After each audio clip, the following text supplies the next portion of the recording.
Assalamualaikum warahmatullahi wabarakatuh. Selamat pagi.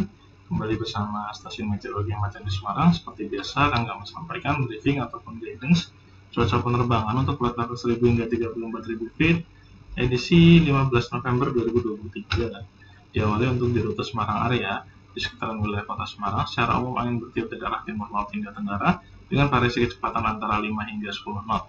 Untuk aerodrome forecast validitas tanggal 15 jam 00 hingga 24 UTC. Untuk wilayah Bandar Udara Ahmad Yani Semarang, kondisi umum angin dari 110 dengan kecepatan 5 knot, visibility 7 km dengan perawanan scatter pada ketinggian 1400 feet. Diperkirakan terjadi perubahan pada jam 05 hingga 07, di mana dalam rentang waktu dan setelah dari waktu tersebut, kondisi umum angin berubah menjadi dari arah 340 dengan kecepatan 8 knot. Diperkirakan kembali terjadi perubahan secara temporer pada jam 11 hingga 14, di mana hanya dalam rentang waktu ini dimungkinkan ada potensi kondisi cuaca berubah menjadi visibility 4 km, kemudian kondisi thunderstorm rain dengan perawanan view cumulonimbus pada ketinggian 1300 feet. Untuk medium level sequence set validitas jam 6 UTC, wilayah yang berpotensi terbentuk cumulonimbus antara lain di sekitaran wilayah Sumatera bagian utara, Aceh, kemudian sepanjang pesisir selatan dari Sumatera, kemudian di wilayah Jawa Barat, DKI dan sebagian Banten, dan juga di wilayah Jawa Timur, khususnya yang ada di bagian timur, kemudian di sekitaran wilayah Kalimantan, khususnya yang ada di sekitaran wilayah Kalimantan Barat, Kalimantan Tengah, Kalimantan Selatan, dan juga sebagian Kalimantan Utara, serta di sebagian besar wilayah Sulawesi. Untuk freezing level pada lapisan medium level sequence set ini ada pada lapisan 16.000 hingga 16.500 feet. Kemudian pada flight level 5.000 dan 10.000 feet untuk wilayah Pulau Jawa dan Bali, secara umum angin bertiup dari arah utara hingga tenggara dengan variasi kecepatan antara 5 hingga 10 knot. Sedangkan untuk di sekitaran wilayah Sumatera sendiri, secara umum angin bertiup dari arah utara hingga timur dengan variasi kecepatan antara 5 hingga 10 knot. Kemudian pada wilayah Kalimantan dan Sulawesi, secara umum angin bertiup dari arah timur hingga selatan dengan variasi kecepatan antara 5 hingga 10 knot. Untuk temperatur pada flight level 5.000 berkisar dari antara 17 hingga 21 derajat Celcius, dan pada flight level 10.000 berkisar dari antara 10 hingga 12 derajat Celcius.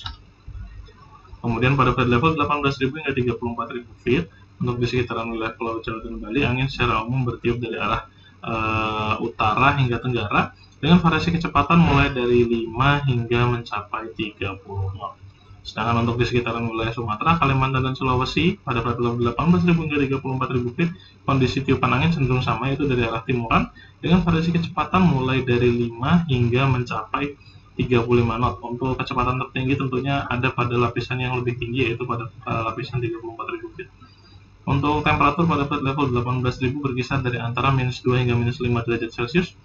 Flight level 24.000 feet berkisar dari antara -11 hingga -14 derajat Celcius. Flight level 30.000 feet berkisar dari antara -28 hingga -30 derajat Celcius, dan pada flight level 34.000 feet berkisar dari antara -39 hingga -41 derajat Celcius. Untuk high level sequence set validitas jam 6 UTC, di sekitaran wilayah Indonesia, wilayah yang berpotensi terbentuk cumulonimbus antara lain adalah di sekitaran wilayah Aceh, kemudian Sumatera Utara, Sumatera Barat, kemudian juga di sebagian wilayah Riau, Jambi, kemudian juga di Kepulauan Nias, kemudian di sekitaran wilayah Kalimantan, khususnya yang ada di Kalimantan bagian barat dan bagian tengah dan sekitar. Sedangkan pada validitas jam 12 UTC, yaitu sebarannya ada di seluruh wilayah Pulau Sumatera, kemudian di wilayah Banten, Jawa Barat, DKI Jakarta, kemudian juga di Jawa Tengah, dan juga di sebagian wilayah Kalimantan, yang khususnya yang ada di sekitar wilayah Kalimantan Barat dan juga Kalimantan Tengah. Untuk citra satelit pada jam 23:10 UTC pagi hari tadi, secara umum wilayah Indonesia cerah berawan kecuali di sekitaran wilayah perbatasan antara Jawa Barat Jawa Tengah, kemudian di sekitaran wilayah perbatasan Sumatera Utara dan Aceh, kemudian juga di sebagian wilayah Kalimantan khususnya yang ada di sisi barat. Demikian yang dapat kami sampaikan. Saya Fred and Stay Healthy. Terima kasih atas perhatiannya. Wassalamualaikum warahmatullahi wabarakatuh dan selamat pagi.